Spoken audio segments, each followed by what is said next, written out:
భరిస్తుంది కదా అని మళ్ళీ మళ్ళీ బాధ పెడుతున్నావు.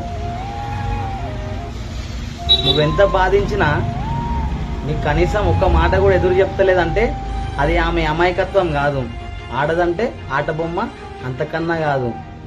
ఆదిశక్తి అమ్మవారి రూపం. ఒక్కసారి ఎదురు తిరిగిందంటే నీకు పుట్టగతులు కూడా ఉండవు. అర్థమైందా? భార్య అంటే నీకు జీవితాన్ని, నీ జీవితకాలం తోడుండే నీ తోడు నీడ. భార్యని బాధ్యత అనుకో, బరువు అని అనుకోకు. నువ్వెంత బాధించినా, ఎంత కొట్టినా, ఎంత తిట్టినా భరిస్తుంది. ఎందుకోసమో తెలుసా?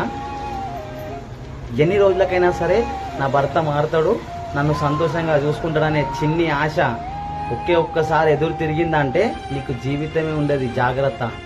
ఆదిపరాశక్తి రూపం.